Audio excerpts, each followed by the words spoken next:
Hello, everybody, and welcome to another great episode of My EdTech Life.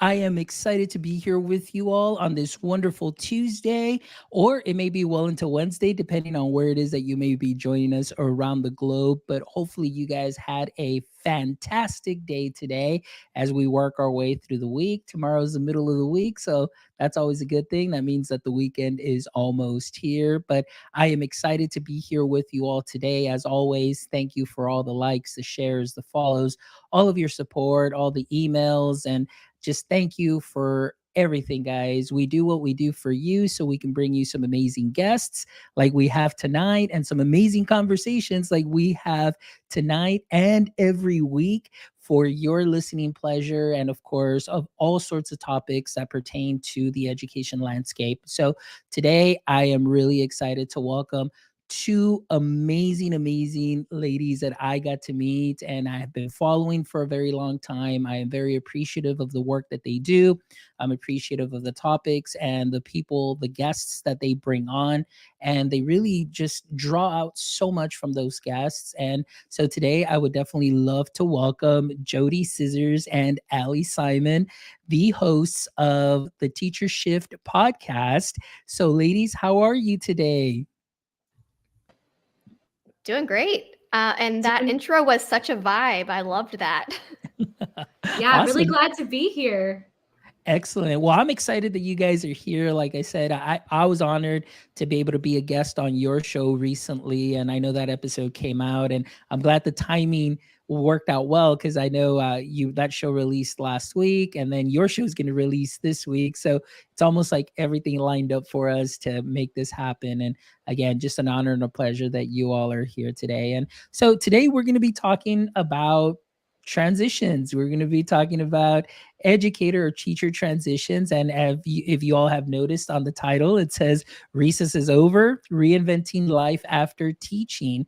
And as you know, like I mentioned to you, we cover all subjects, doesn't necessarily have to be ed tech, but anything that is current right now in our education landscape. And I definitely wanted to share with you the work that JoDee and Allie are doing, not only for themselves in their transition, but also through the podcast. So, ladies, I would definitely love to go ahead and dive in. So, we'll start with Allie. Allie, if you can give our audience members a little brief introduction and what your context was in the education space and now in your new role that you've transitioned out of education. Great. So I was a Spanish teacher for 7 years. I taught in various states. I'm a military spouse, so I moved a lot because of my husband's career. And eventually it led me to a place where it wasn't really sustainable to be in the classroom anymore. We had a child who got really sick. It really stretched us too thin. And so I left at the end of that school year, took a brief break, and re entered the workforce. And I jumped into grants management. And that was the first transition that I made. It was something that I had dabbled in before, was working with another nonprofit. So I started off at a nonprofit.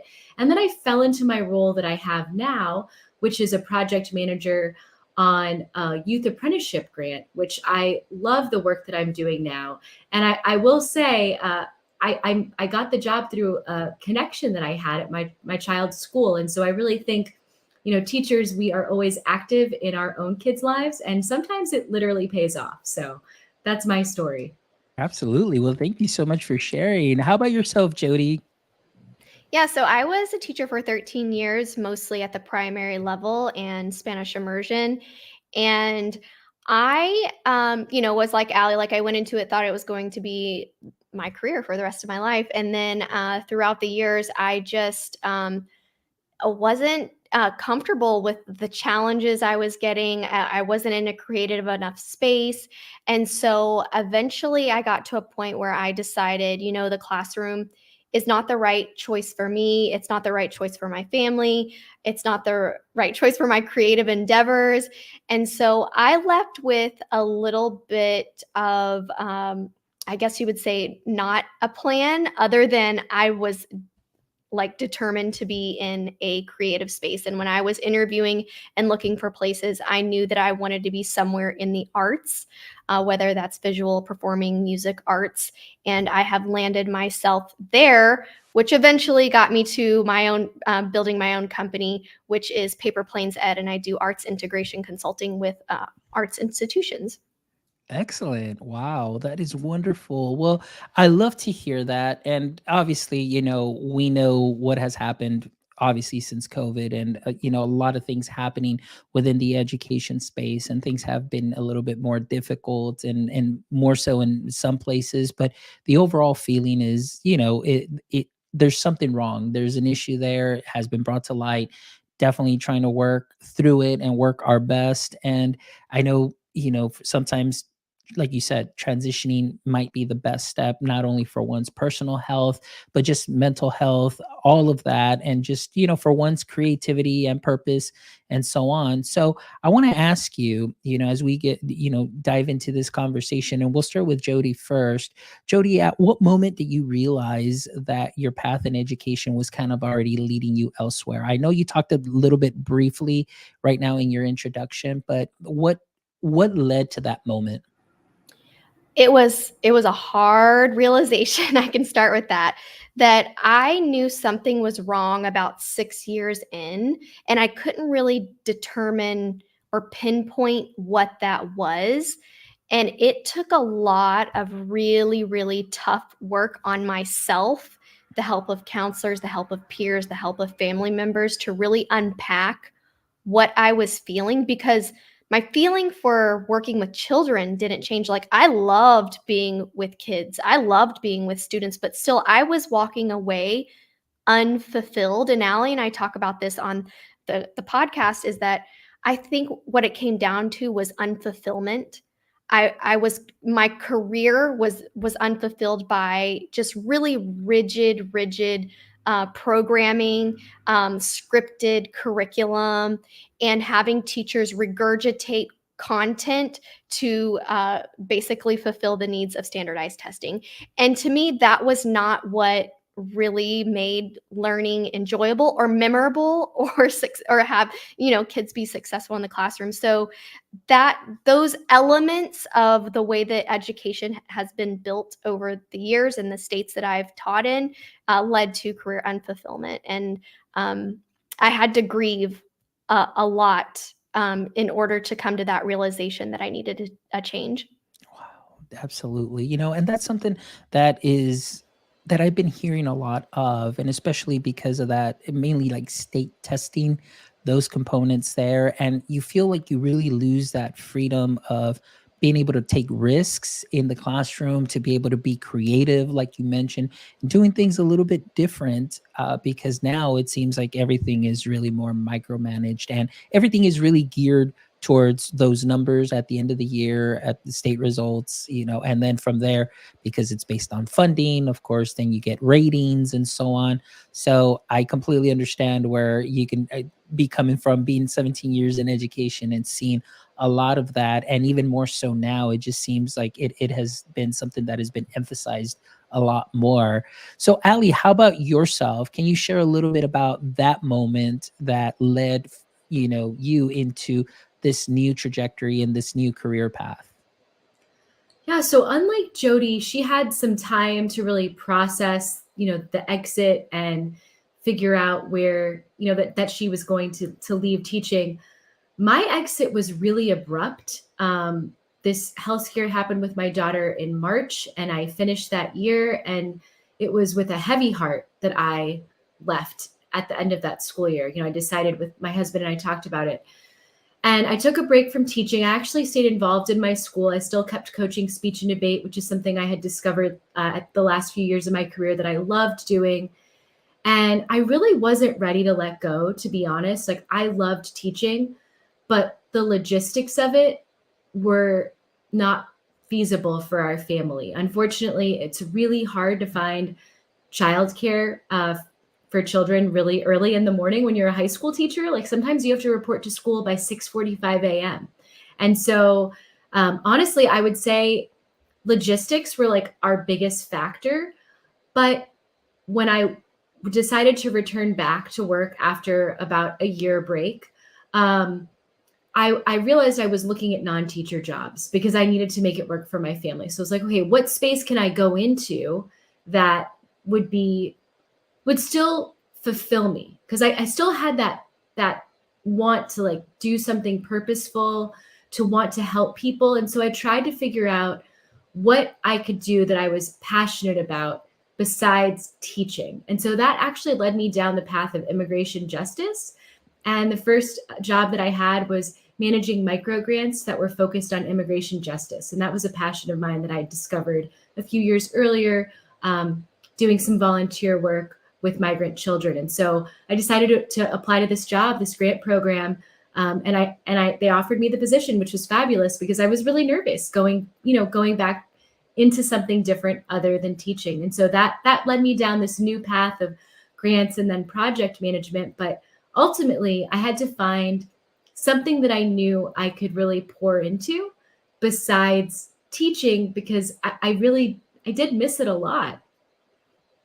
Absolutely. No, and I get that. And we're going to get to that question, but you kind of, in your answer, you kind of created a nice little segue for what I want to ask you next, because I know that we talked about, kind of the cause and where you saw that fork in the road moment where you said, hey, you know what, I need to go ahead and change my path and go down this path instead of where I'm headed. But now I want to ask about that support, after deciding that you're going to leave teaching.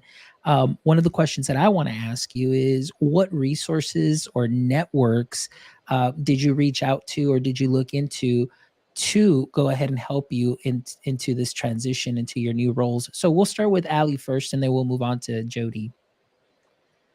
So I guess I wasn't in the mindset of like making a teacher transition when this was all happening. It was more just like survival mode. But as we've spoken before in our podcast, I'm a really social person. So I'm always just jabbering away about like what's going on in my life with people that I meet. And I initially felt like my best bet to transition was to try to look for something similar to what I might have done before. Like, who's going to hire a former teacher? I thought it was going to be really hard to get a job. So I'd actually previously had taken a 1-year fellowship working for a Jewish nonprofit in DC for a year in between teaching. And I thought, okay, let me start there, right? Something that I've already done before. So, sometimes teachers take breaks or they do something else. This is when I was finishing up working in graduate school. And that was what I leaned into. Was I looked for nonprofit work because I thought, I've done this before. Hopefully someone will see that not only was I a teacher, because I was nervous that they would see me only as that, but I had worked at another nonprofit. But the other thing that I did was I put myself out there and I would talk to people about, oh, I'm looking for a job. Oh, I've applied to this job. If you hear of anything, let me know. And at the time I was living in Washington, DC. That's where I met JoDee. And so DC is all about connections. I mean, that is one of those cities where it really, really is who you know. And truthfully, I think the world does work like that. So put it out there, like put it out in the world if you're considering a transition. And that's what I did. And that's how I ended up hearing about the opportunity for the job that I'm in now. So I think just leading it in what I knew and physically networking, which I know a lot of us don't do that, but that's my forte, is like talking with people in person. I think there's so many amazing online communities now that people can be a part of, including listening to Teacher Shift podcast. But there's a lot of resources that I truthfully wish I knew about back then, but it just wasn't on my mind. Absolutely. No, and I agree with you on that. I know when we spoke on the podcast, that was something, like I mentioned, like LinkedIn has been huge for me. And just again, really understanding, just putting myself out there. And like you said, what am I really good at? What do I want to lean into? And then putting that out really gives you a lot of opportunities, gives you a lot of traction, a lot of attention. And like you said, you start building those connections. And then, but I do really also enjoy that in real life approach, being able to connect with people in person, something that is important too as well. So I really love what you shared there. So JoDee, how about you? Let us know about your experience and what were some of the resources that you used, or some of that support that you had within your transition. Yeah, so I would say my initial support started with my inner circle because once I started getting those big emotions, those big feelings, I pretty much wear my feelings all the time. I don't really hide much. So my inner circle knew that something was up. And so I just had to talk it out with them first. And then from there, my inner circle started connecting me with other people. So expanding my network. And through that, that's when I started to reconnect on LinkedIn. And I had a really good mentor that told me, just go out there on LinkedIn and be the expert in what you know. Like, don't go on there and be someone else. And if you're having a little bit of an identity crisis, really just have some moments of self reflection to decide what is important to you. What are you good at? What are your skills? And so I leaned into that. I knew that the arts were something really special to me. I was always that creative teacher, that kind of think outside the box teacher, and I was also really good at technology. I was always a technology liaison, or I was an early adopter, and so I leaned into those areas, which is basically what I'm doing now, which is a hybrid of the arts and technology, digital learning. So I really relied on my people and LinkedIn, and then just a lot of dedication and perseverance to revising my resume, tailoring it, and just applying for as many jobs as I found were going to make me happy or fill my bucket. Now, like Allie, we've uncovered a lot of ways to transition that are probably a little more efficient than what we did, because we weren't listening to podcasts for support. We did not have resume services, recruiting. Like that wasn't even something suggested to us. And so now that we've interviewed people, we're thinking, oh my gosh, I wish I would have had this roadmap. But when we make our next move, whatever career move we make next, we will surely be using these resources. That's great. And that's wonderful. And that's what it's all about, the experience. And I think also through your podcast, when I listen to it, when it comes out, I'm always learning something new. And it's always great to hear the stories, but also just how the resources are shared. And then I'm thinking to myself, I was like, wow, why didn't I ever think of that? Or, that's something that's brand new. And a lot of things are just popping up. And as we see, there is a need for that too as well. You've got the career coaches, you've got resume writers, you've got all sorts of services now to help you to get to where it is that you want to be and where you want to go. And oftentimes when I first started working, I was like, I had never even heard of that at all whatsoever. But it's something that is out there now because of that demand. So I want to ask you, JoDee, and I'll start with you now that you've transitioned, or in your initial transition, I want to talk about, and it's something that I've kind of talked a little bit about, and it was one of your shows too, that it was mentioned, where we struggle with that teacher identity. So what are some ways, JoDee, that you had to work through kind of redefining your professional identity outside of the classroom? Yeah, that was a tough journey, but um, I'm still a teacher and I still identify with that. And I had to just come to terms with the fact that this is who I am. Whether I am in a classroom or I am with a family or I'm in a corporate workplace, wherever I am, I just have this innately in me, even before I became a teacher. I just have great empathy and compassion for people in general.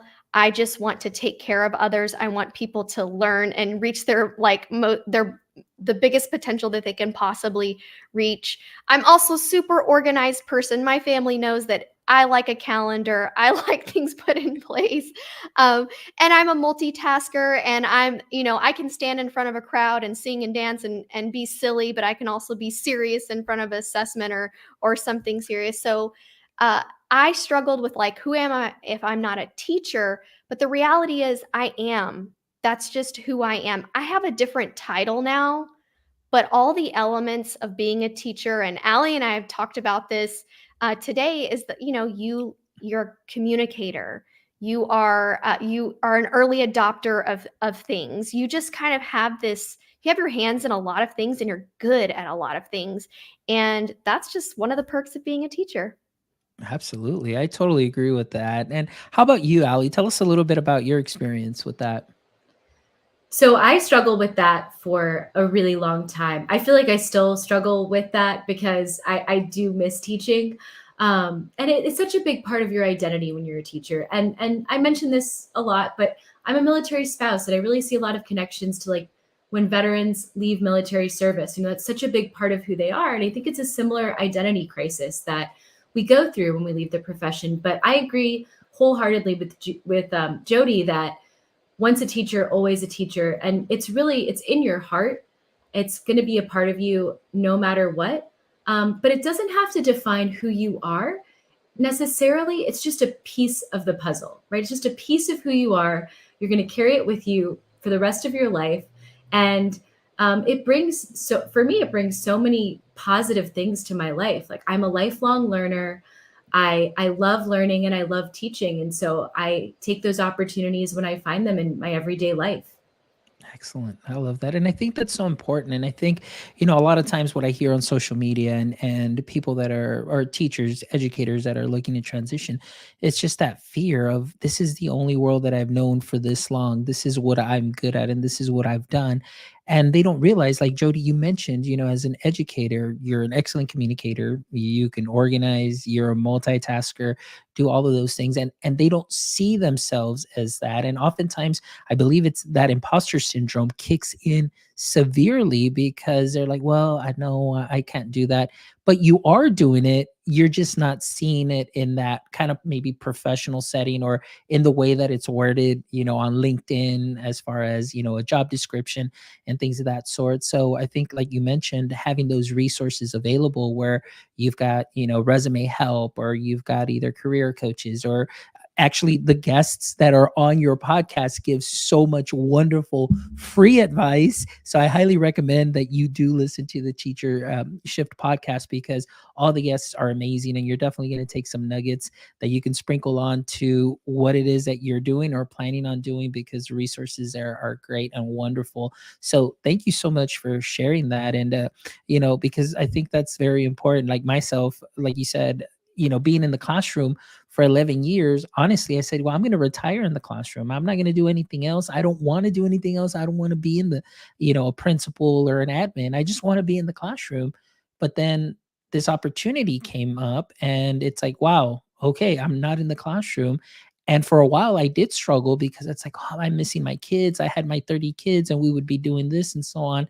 And it took a while to make that adjustment, to know that, wow, I'm affecting more kids in a way where now I'm building relationships with the teachers that are on those campuses. And that was something great. But that's another kind of layer to that experience and expertise that you get to put in your tool belt. So as you move on from role to role, I mean, like I mentioned, improvise, adapt, and overcome, you learn a lot of those tools and through that experience. So that's great. So let's go ahead, and I want to talk to you all about your podcast. Like I mentioned, definitely is a must listen. I listen to it every week. Show comes out and I am ready to go. I'm there usually because I have an order. It'll be like Wednesday morning, or sometimes mid morning, and I'll be like, okay, I got my fix. But just the conversations that you have, the guests that you have been amazing. So Ali, let me start with you. How did this idea come up of Teacher Shift? So I hope that JoDee and I's story is the same, because I was thinking about it. I was like, I'm like waiting for you to tell the story. So we were sitting on a park bench. Our kids were playing in the playground. This is actually during COVID, where former teachers had come together to organize a play group for our kids, so they weren't isolated during the pandemic. And I've been having this idea, like, do you think people would listen to a podcast about people who used to be teachers like us and that they've gone into other careers?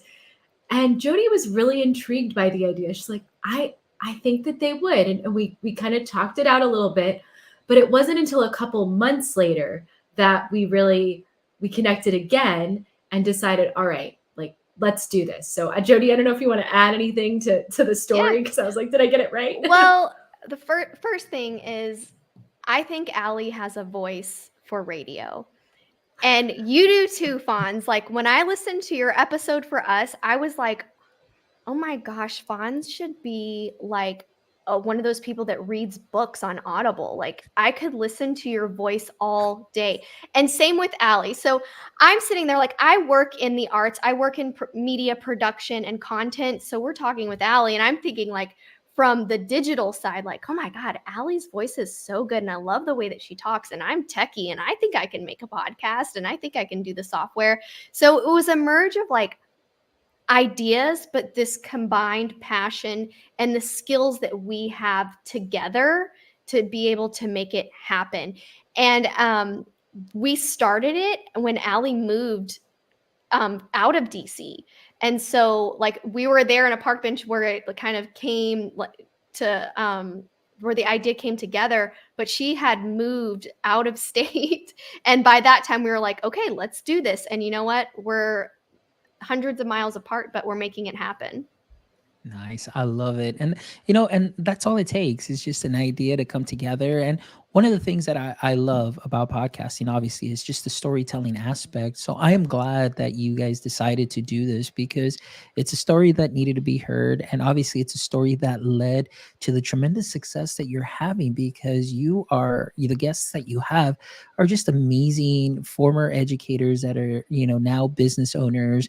You've had edupreneurs, entrepreneurs, you've got all. And I know, some of those are the people that you met in real life at South by Southwest, and just making those connections and sharing those stories and amplifying. I think what you do, and like I mentioned earlier in the pre-chat, like your dynamic is great, your voices are great, and I just absolutely love the work that you're doing. So I want to ask you, now that you were talking, and I know it was formerly known as the Great Teacher Resignation, now you rebranded, did Teacher Shift, which the rebrand is amazing. I love it, love the setup, the media kit is wonderful, the colors and all of that. But I want to ask you, and we'll start with Allie, now that you've been doing the podcast for a while, what are some maybe key moments that you feel that, you and you and JoDee doing this podcast have made a significant difference within our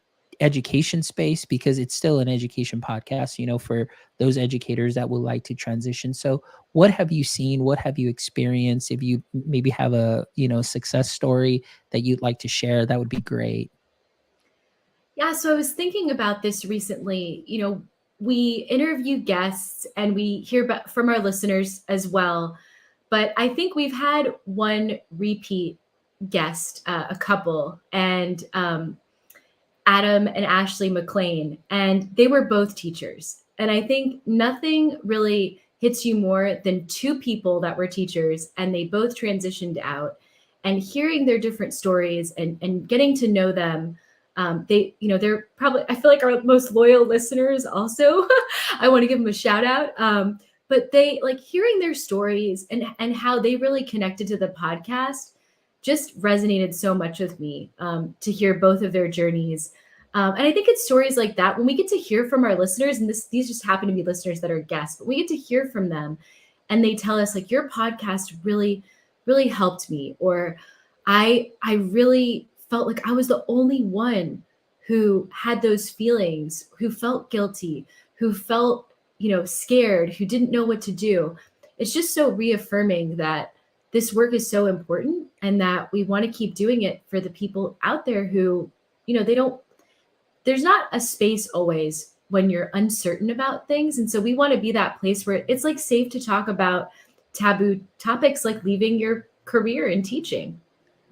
Love it. How about you, JoDee? Any experiences or stories that you'd love to share about the impact that both of you have made through Teacher Shift?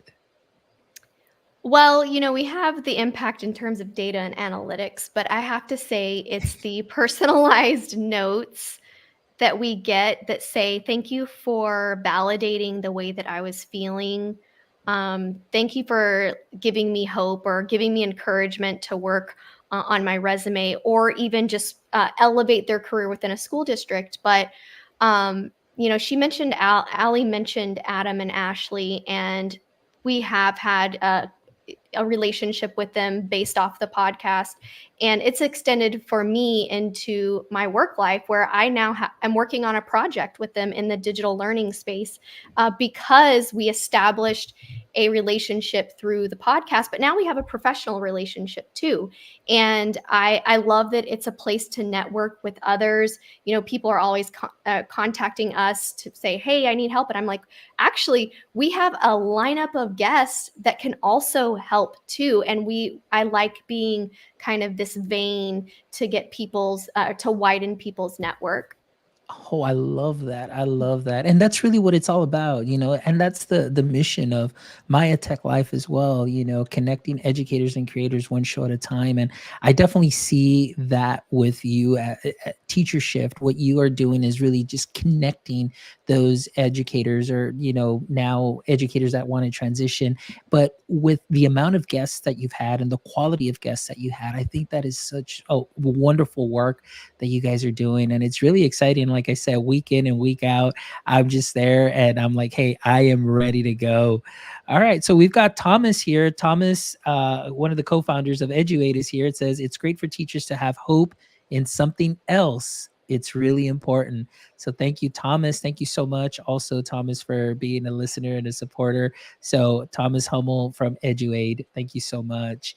All right, guys. Well, it has been an amazing conversation. Thank you so much. I mean, honestly, I could be talking here for hours with you and just picking your brain and going back and forth. But before we wrap up, I always love to end the show with the following three questions. So if you're familiar with the show format, hopefully you guys are. And I know I put those, always put those questions in the calendar just to not surprise guests. But here we go. So this time I'm going to go ahead and start with JoDee first. JoDee, I want to ask you, as we know, every superhero has a weakness. And in this case, Superman's greatest weakness was kryptonite, where it just, folded him over, made him weak. So I want to ask you right now, in the current state of education, from what you are seeing, what would you say would be your current edu kryptonite? Not taking care of teachers. I think there needs to be more attention to their needs, their wellness, and to ensure that they have sustainable workloads so they can do what they came to do, which is teach children. Excellent. Thank you so much. Great answer. Allie, over to you. What would you say is your current edu kryptonite? I really want to agree with JoDee, but I feel like I have to give a different answer. So, in addition to not supporting teachers, I think that we really need to reframe the teaching profession and teachers. We see them as only being teachers for their entire career. And we need to see them more as people. We need to humanize them more and realize that they have different needs and that we can value them and say, thank you for being a teacher, but you're also valued in another space too. Love it. Love it. Great answers. Great answers. All right. Allie, for this next one, we're going to start with you first. If you could have a billboard with anything on it, what would it be and why?